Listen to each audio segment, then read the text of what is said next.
Thank you again, Congressman, for being here. You know, we were just talking about body cameras and how for the past several officer-involved shootings with the Kern County Sheriff's Department, there has not been body camera footage. And they tell us that this delay in body cams is due to a funding shortage. And now on October 27th, you introduced this Commitment to American Safety Act. Can you tell us a little bit more about that?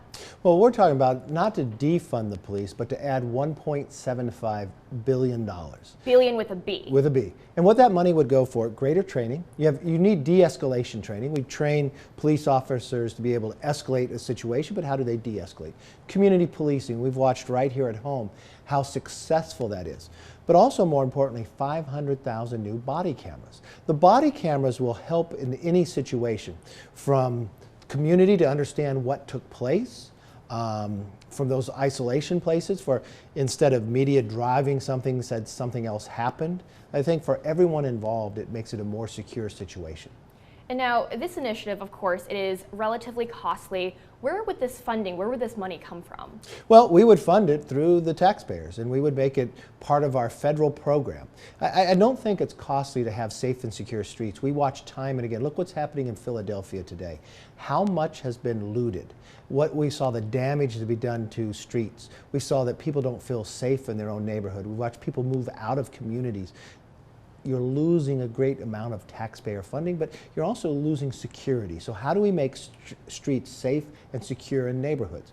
Better policing, better training, and more body cameras. Definitely. And all that sounds very productive, this training and education and body cameras, but of course those reasonably take time. So in the meantime, what do we do while men and women in Kern County are being shot by officers and deputies? What do we do in that meantime? Well, you got the training now, and I mean, it is a very dangerous job to be a police officer or to be a sheriff. I mean, they run into homes, they come into areas when people are calling that there's an intruder. There are people that are shooting at the officers, coming at them with weapons and others.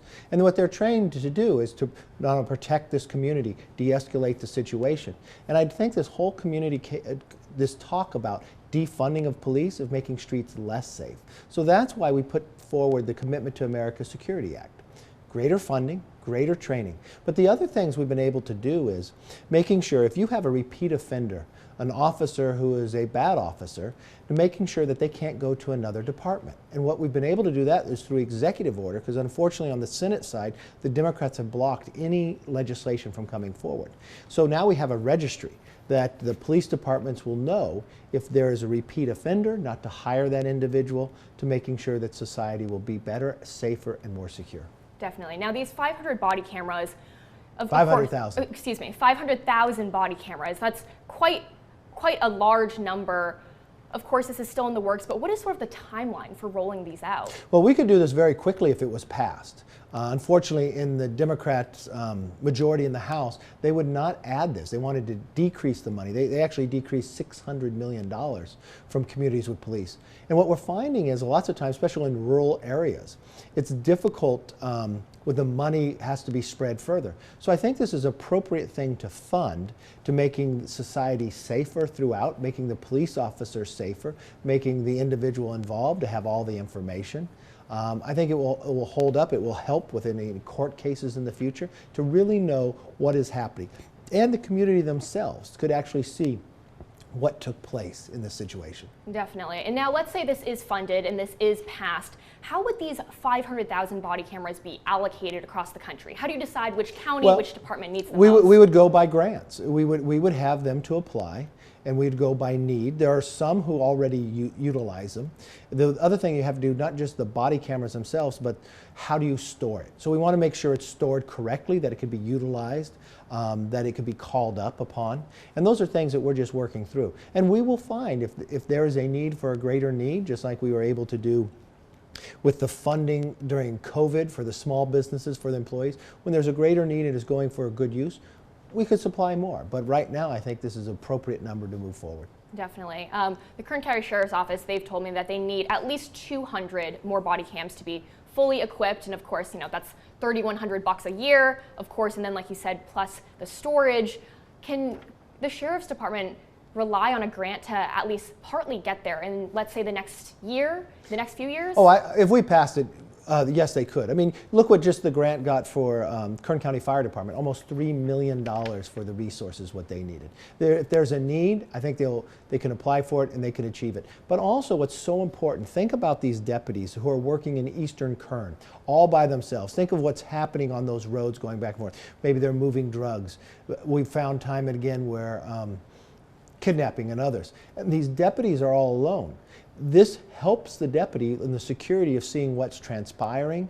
Maybe something transpires there is not positive. We could have an identification of the individual who could have assaulted the sheriff or not. I just think it makes everybody safer in the long run.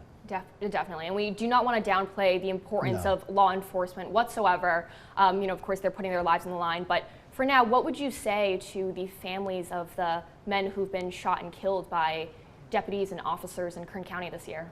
Well, the one thing I would say is let's get all the facts as we go forward. Let's make sure we have the best training, best ability to de-escalate, but more so community policing.